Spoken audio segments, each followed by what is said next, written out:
मुलांनो, सुगम भारती इयत्ता 5वीच्या पुस्तकातून कविता क्रमांक 7 झाडाचं मूल हे आपण ऐकून वाचून समजून घेणार आहोत.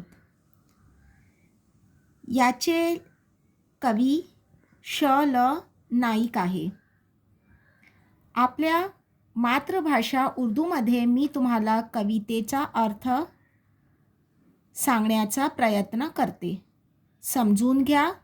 नंतर आपण तालासुरात आणि कविता म्हणू. याच्यानंतरची व्हिडिओ पहा आणि कवितेचा आनंद घ्या. तो बच्चों, चलिए कविता क्रमांक 7 आज हम पढ़ेंगे मराठी की, जिसका उन्वान है, जिसका शीर्षक है झाडाचं मूल. झाडाचं मूल.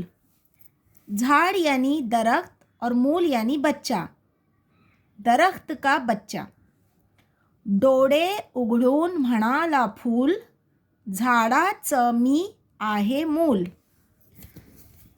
अंगावर माझ्या कपडे रंगीत, वाऱ्याचं मी ऐकतो संगीत. फुलं पाखरं मला भेटायला येतात, भोवती भुंगे गाणी गातात. उन्हात मी मांडतो खेळ, मजेत जातो सारा वेळ. झाडाच्या मी खांद्यावर बसतो, आनंदानं मी गालात हसतो. अब इस कविता का अर्थ समझिए. डोळे उघडून, डोळे मतलब आंखें, उघडून यानी खोलकर. म्हणाला फूल, आंखें खोलकर फूल ने कहा, झाडाचं मी आहे मूल, मैं दरख्त का बच्चा हूँ. आंखें खोलकर फूल ने क्या कहा कि मैं दरख्त का मूल हूँ यानी बच्चा हूँ. अंगावर माझ्या कपड़े रंगीत, मेरे जिस्म पर रंगीन कपड़े हैं. फूल तरह तरह के रंगों के होते हैं.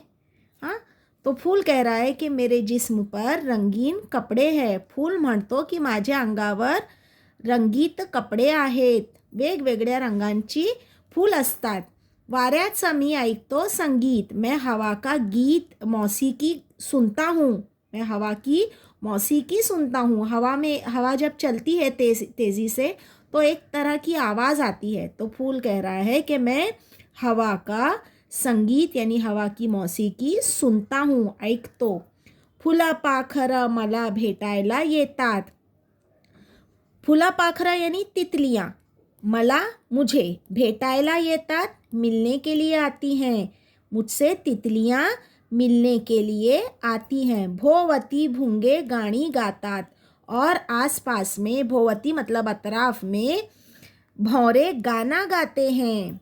फूल के आसपास में कौन घूमता है? तितलियाँ घूमती है, भौरे घूमते हैं.